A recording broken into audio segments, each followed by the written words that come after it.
بسم اللہ الرحمن الرحیم۔ لاکھوں درود و سلام نبی پاک صلی اللہ علیہ وآلہ وسلم، آپ کی آل اور تمام اصحاب اکرام پر۔ السلام علیکم۔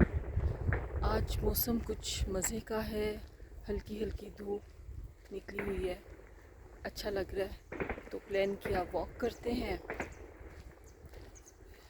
ونٹر میں یہی مزہ ہوتا ہے کہ آپ اینی ٹائم پلان کر سکتے ہو واک کے لیے، اور سمر میں مشکل ہوتا ہے، دیکھنا پڑتا ہے آپ کو موسم کا۔ اس وقت بہت مزے کا موسم لگ رہا ہے، واک کرتے ہوئے کچھ ولاگ بناتے ہیں اور تھوڑی سی باتیں ڈسکس کرتے ہیں۔ آج کل ایک ٹاپک ہے، کچھ فرینڈس مجھ سے پوچھ رہی ہیں حق مہر کے بارے میں، تو میں نے سوچا میرے ساتھ ہیں طارق عزیز، ان سے پوچھتے ہیں حق مہر کے بارے میں بھی۔ السلام علیکم۔ وعلیکم السلام۔ کیسے ہیں آپ؟ الحمدللہ، اللہ کا شکر، آپ سنائیے۔ طارق عزیز مشہور نام، سپریم کورٹ کے ایک بڑا نام، وکیل ہیں، بہت اچھے، اور ہم ان سے مشورے لیتے رہتے ہیں، ابھی بھی مستفید ہوتے رہیں گے۔ اچھا، مجھے بتائیں حق مہر کے بارے میں۔ حق مہر کا کیا ہے؟ جو دلہن یا لڑکی ہے اس کو حق مہر کا کیا فائدہ ہے، اور اسلام حق مہر کے بارے میں کیا کہتا ہے؟ حق مہر جو ہے وہ شادی کا ایک اہم جزو ہے۔ نکاح کے بعد یا نکاح کے وقت یا نکاح سے پہلے حق مہر کا مقرر کرنا بہت ضروری ہے، اور اس کے بارے میں سورۃ بقرہ میں بھی ذکر ہے اور حدیث میں بھی ذکر ہے۔ مقدار مقرر نہیں کی گئی، وہ دلہن اور خاوند دونوں کے جو معیار زندگی ہے اور خاوند کی جو انکم ہے اس کے مطابق اس کو طے کرنا مطلب آپ یہ ضروری ہے۔ کہنا چاہ رہے ہیں حیثیت کے حساب سے؟ حیثیت کے حساب سے یہ کم ٹھیک سے ہو کم بھی گیا، ہو سکتا ہے، زیادہ سے زیادہ بھی ہو سکتا ہے۔ ٹھیک ہو گیا۔ لیکن نارملی اس کو جو علماء کرام یہ کہتے ہیں کہ مناسب اس کی مقدار ہونی چاہیے، تاکہ نہ خاوند پہ بوجھ ہو، نہ ہی بیوی کو لگے کہ یہ بہت کم ہے۔ کیونکہ جب حالات صحیح ہوں تو اس وقت تو کوئی مسئلہ نہیں اس ہوتا، وقت تو کوئی مسئلہ اور نہیں پرابلم اسی وقت ہوتی ہے جب حالات خراب ہوتے ہیں، بالکل۔ پھر اور اس حق کا مہر کے زیادہ ادا ہونا کرنے بھی کے چبھتا ہے۔ اور حق مہر کے ادا کرنے کے طریقے دو ہیں۔ ایک تو اسی وقت دیا جاتا ہے، اس کو نکاح کیا کے کہتے وقت، ہیں؟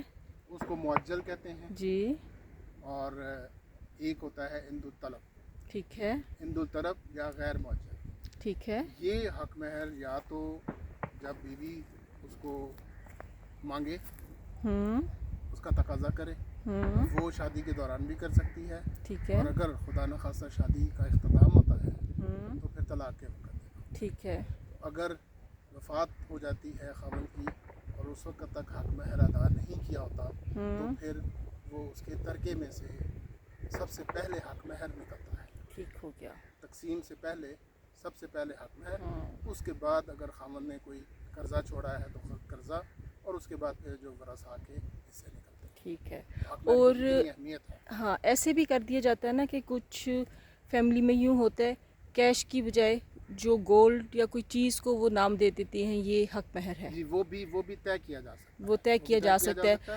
جیسے اور فرض کریں اگر کسی نے 5 تولے گولڈ دلہن کو گفٹ کیا ہے اور وہ اس 5 تولے کو کہہ دیتے ہیں یہ حق مہر ہے۔ جی، یہ طے کیا جا سکتا ہے، اور نکاح نامے میں باقاعدہ ان کی وہ کلازز ہیں، ٹھیک ہو گیا۔ کلاس 16، 17 اور 15، 16، 17 ہیں، جن میں لکھا جاتا ہے کہ حق مہر کتنا مقرر ہوا ہے اور کس طرح اس نے ادا ہونا ہے، ٹھیک ہو اور گیا، اگر ادا کر دیا گیا ہے تو کس صورت میں ادا کیا گیا ہے۔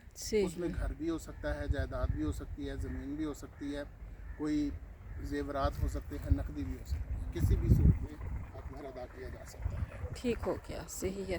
اور ویسے بہتر تو یہی ہے نا کہ جو انسان کی حیثیت ہے وہ اپنی حیثیت کے حساب سے رکھے، اور اسی وقت اس کو ادا کر دے نکاح کے وقت، اسی وقت ادا تاکہ کر بعد دے، میں جھگڑے نہ ہوں۔ جھگڑے نہ ہو۔ لیکن اب آج کل دیکھا یہ گیا ہے کہ جب جھگڑے ہوتے ہیں تو کئی دفعہ خواتین اپنے دعووں میں یہ لکھتی ہیں کہ جی مجھے ادا تو کر دیا گیا تھا لیکن چھین لیا گیا تھا۔ چھین لیا گیا تھا، اب پھر اس چھیننے کا ثبوت نہیں ہوتا۔ چھین لینے کا اگر ثبوت نہ ہو، نہ پیش کر سکیں، تو پھر ان کی یہ بات نہیں مانی جاتی، کیونکہ زیادہ تر یہی سمجھا جاتا ہے کہ اس علاقے کی یہ ٹریڈیشن ہے کہ جب حق مہر یا زیورات